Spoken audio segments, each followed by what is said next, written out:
আপনারা জানেন যে মানবতা বিরোধী অপরাধ হওয়ার জন্য যে শর্তটা দরকার যে ওয়াইড স্প্রেড এবং সিস্টেম্যাটিক অ্যাটাক হতে হবে কোনো সিভিলিয়ান পপুলেশনের ব্যাপারে অ্যাগেনস্টে।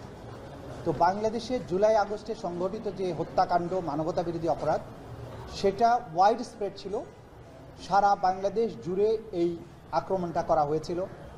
বিপুল সংখ্যক পারপিট্রেটর অর্থাৎ বিপুল সংখ্যক আসামি অপরাধী তারা এই আক্রমণে অংশগ্রহণ করেছিল।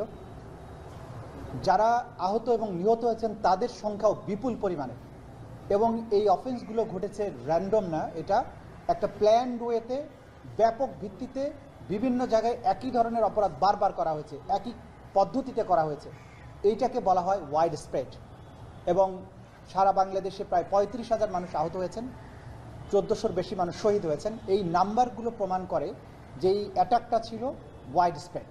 নৃশংসতার ব্যাপারে আমাদের সেপারেট সব এভিডেন্স আমরা দেখিয়েছি। অন্যতম একটা ঘটনাকে আমরা আদালতের সামনে উপস্থাপন করেছি যে 5ই আগস্টে বিকালবেলায় গাজীপুরের কোনাবাড়িতে হৃদয় হোসেন নামে একটা তরুণ, যে পুলিশের নির্বিচার গুলিবর্ষণের পরে গলির মধ্যে পালিয়ে গিয়েছিল, সেখান থেকে ধরে এনে তাকে সারাউন্ড করে পুলিশ সদস্যরা পিঠের মাঝখানে রাইফেলটা ঠেকিয়ে গুলি করে তাকে হত্যা করে।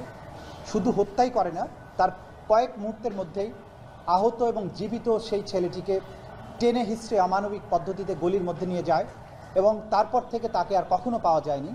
সেই তরতাজা তরুণ ছেলেটিকে পরবর্তীতে তদন্ত সংস্থা জানতে পারে যে তাকে একটি গাড়িতে করে মধ্যরাতে তার মৃতদেহ কড্ডা নদীতে গিয়ে ব্রিজ থেকে ফেলে দিয়ে গুম করে দেওয়া হয়, যেটা উদ্ধার করার জন্য তদন্ত সংস্থা ডুবুরি নামিয়ে নদীতে চেষ্টা করেছে, কিন্তু 1 বছর পরে হওয়ার কারণে নদীতে প্রবল স্রোত থাকার কারণে সেটার কোনো রিমেইনিং আমরা উদ্ধার করতে পারিনি।